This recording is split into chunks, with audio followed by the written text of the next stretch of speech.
नातेवाईकांनी तरुणीच्या प्रेमसंबंधाचा राग मनात धरून तिच्या प्रियकराचा खून करण्याची सुपारी दिल्याचा धक्कादायक प्रकार उघडकीस आलाय।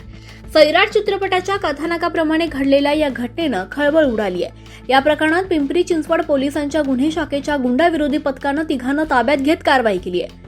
ताब्यात घेण्यात आलेल्यांमध्ये खेड तालुक्यातील ट्रिपल मर्डर मधील आरोपीचा समावेश आहे। अभिजित संतोष केदारी वय वर्ष 26, नितीन ज्ञानदेव केदारी वय वर्ष 42 दोघेही राहणार ताजे आणि आकाश अण्णा भोगसे वय वर्ष 26 राहणार कुरकुंडी तालुका खेड अशी अटक केलेल्यांची नाव आहेत। या प्रकरणी किरण बाळासाहेब केदारी वय वर्ष 33 राहणार ताजे मळवली तालुका मावळ यांनी शिरगाव पोलीस ठाण्यात फिर्याद दिली आहे। मावळ तालुक्यातील ओझरडे गावाच्या हद्दीत पुणे मुंबई द्रुतगती मार्गालगत ओझरडे गावाकडे जाणाऱ्या रस्त्यावर मंगळवारी दिनांक 11 नोव्हेंबर रोजी रात्री 10:30च्या दरम्यान ही घटना घडली।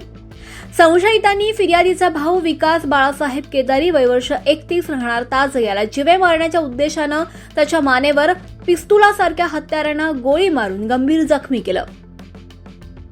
फिर्यादीला संशय आहे की विकास याचे संशयित अभिजित याच्या नातेवाईक तरुणीसोबत असलेल्या प्रेमसंबंधाच्या कारणामुळे त्यांनी हा हल्ला केला।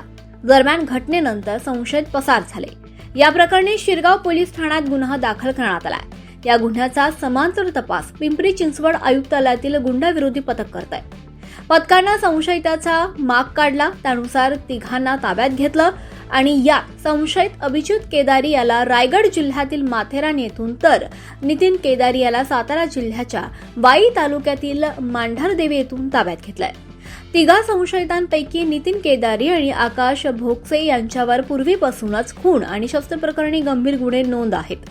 नितीन केदारीवर कामशेत पोलीस ठाण्यात गुन्हे दाखल आहेत, तर खेड तालुक्यातील आकाश भोगसेवर चाकणमध्ये ट्रिपल मर्डर प्रकरणी आणि ओशिवारा पोलीस ठाण्यातील शस्त्रप्रकरणी गुन्हे दाखल आहेत।